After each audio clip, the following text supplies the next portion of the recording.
There is only one way this war ends. Last man standing.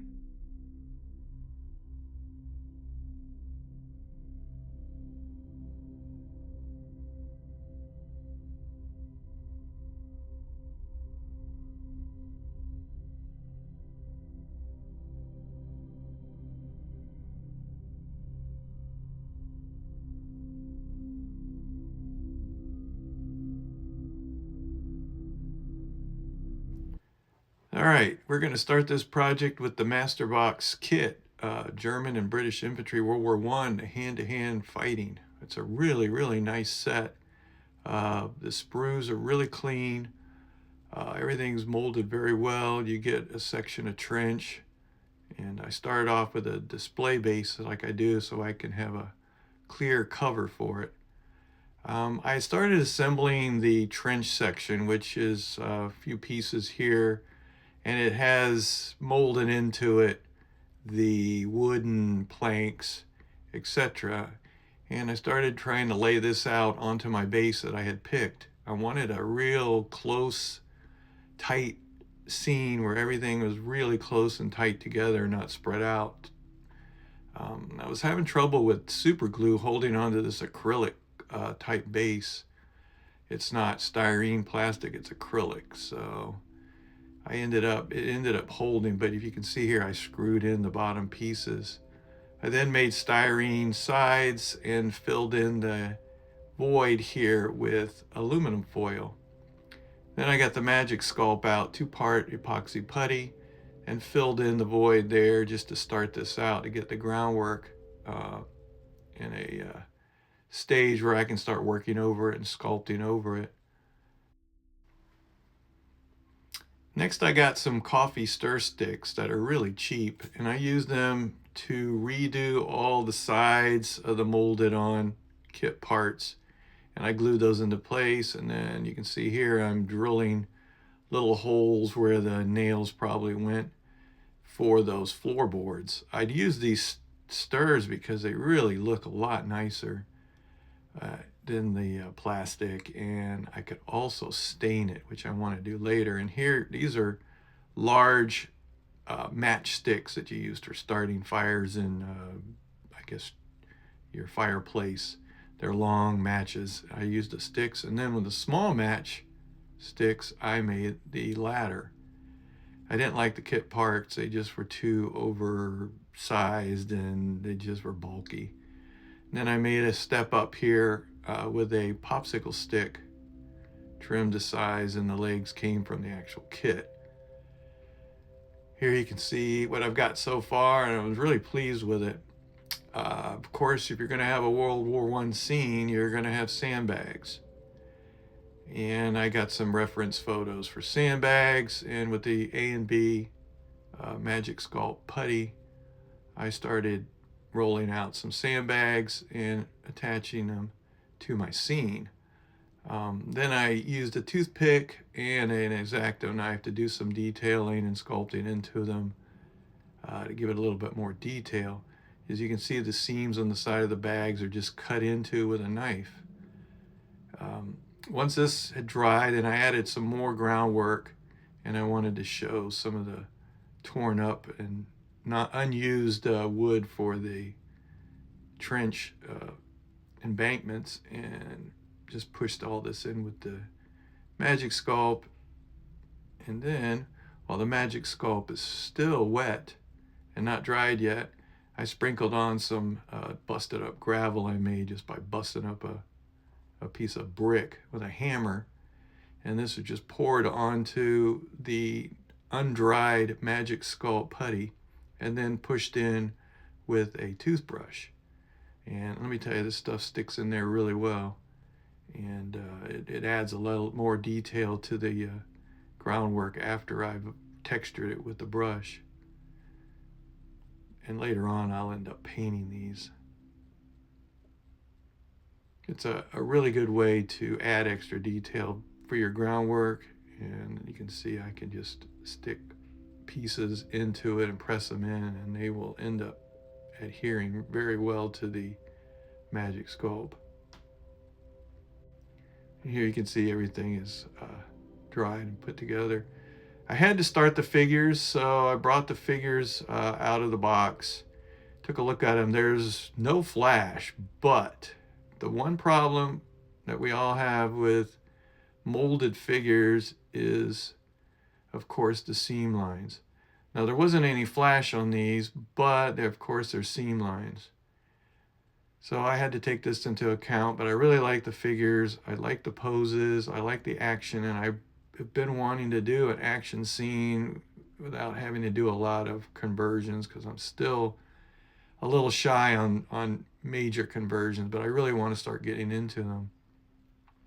So the figures are cut from the sprue. Scraping the seam lines with your knife or using a file it really takes away from the detail, especially the folds on the arms and legs. And when you get rid of the folds, you start really losing a lot of the integrity of the way the molding is. I use a really fine sanding stick after I've scraped the seam lines, and this is the only way to kind of bring back some of the smoothness from doing all that rough cutting, scraping on the seam lines. It's the only drawback, whereas resin figures obviously don't have this, and you'll get a lot sharper details with resin figures. But I really want to bring some of these plastic figures to life. On this figure here, you can see I used a wire to adjust his arm, and then I added more putty because I was gonna have to adjust the figures and press them into the groundwork here.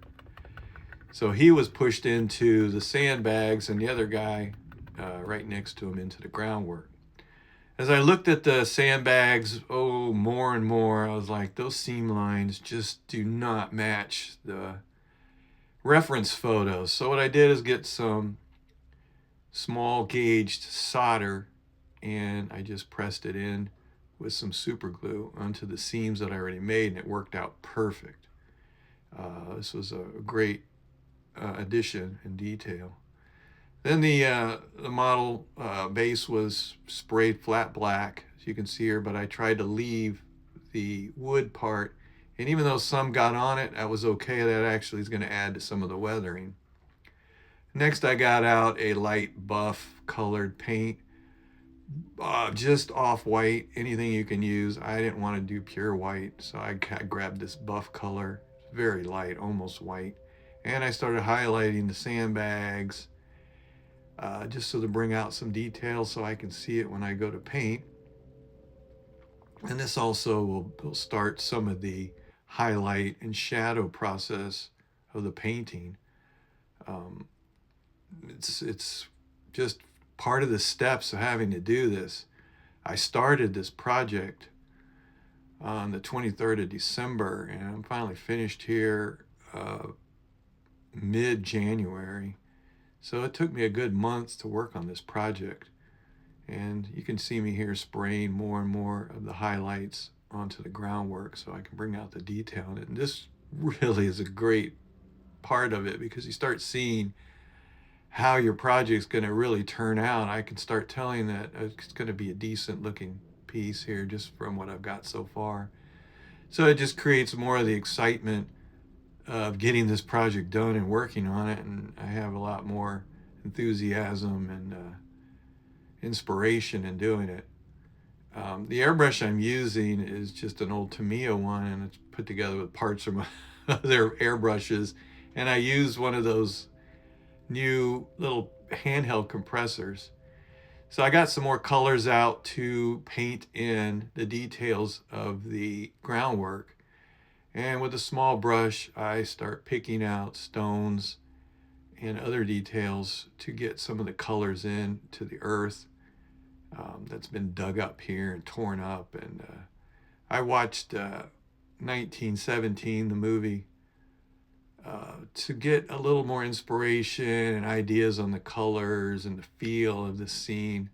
It really helps when you really check out your reference and watch videos on the subject to really get an idea of the feeling that you're trying to present when you're doing a diorama or a scene or just any type of military subject that's in the field.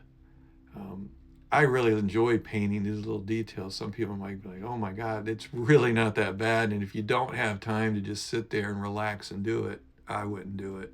I'd wait till you do have a good time frame to be working on this.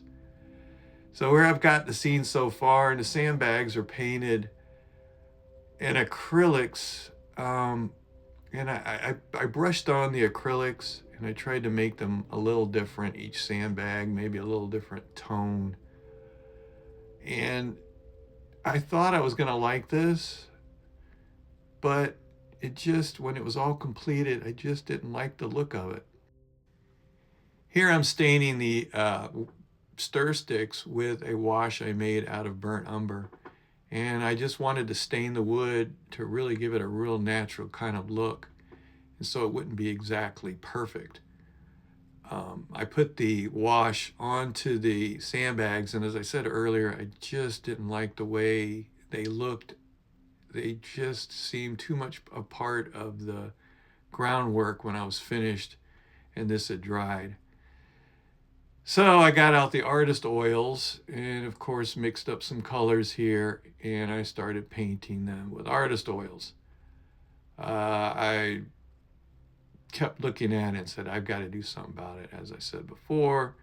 So I painted in artist oils, and you put them on a very thin coat, spread it out. And then here you can see I've added some shadows, and here are the highlights. And I put the highlights right in, and then with a clean, dry brush, you just blend it in. And when you put on oils, and I've said it before, you put them on so thin that the coat of paint underneath acrylics can show through. That's fine, because this is a glaze and you're just highlighting and shadowing the glaze.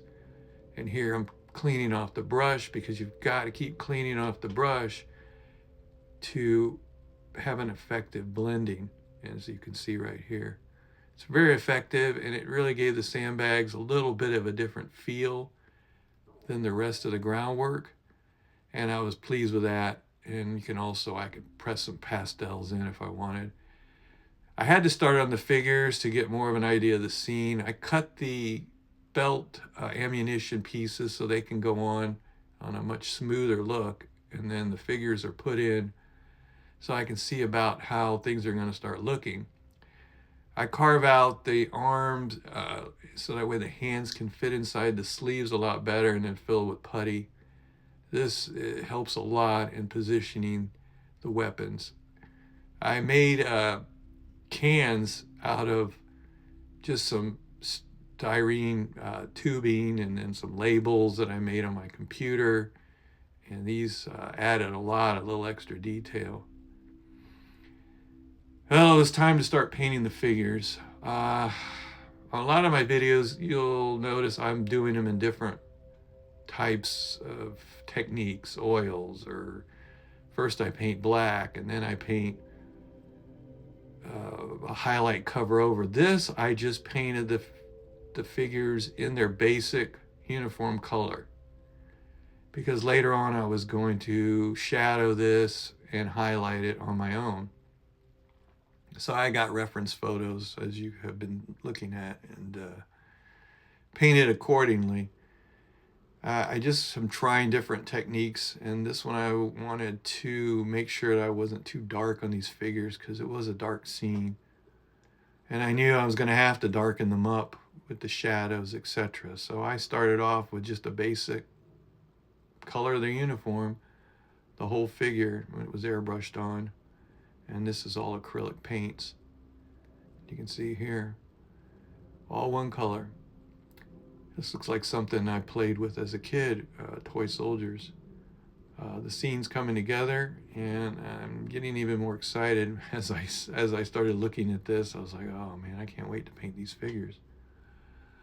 But you got to take your time. If you go too quickly, and a lot of times I do, your detail suffers. You can see the arm here repositioned. It's really interesting scene. So here's the colors I used for the British, and I mixed up these colors. I added matte filler to them from Tamiya, and detail painting was done also in acrylics, and you just have to take your time. It's like a war right here, as you can see, but you got to do it. And then for the faces, I used oils because I had put everything on the figures, the arms on, the weapons, the slings, etc. So I knew it was going to be hard to get into there, but I got in enough to paint the faces. The Last Man Standing label I made was just printed out paper, put it on styrene, and then I poured clear epoxy over it and let it dry overnight, and it came out perfect. I was really pleased with this, and I thought it added a lot. I also added a piece of wood underneath the base that I painted flat black to match, to give it a little bit more height. And then the figures were glued in place, and the scene is complete.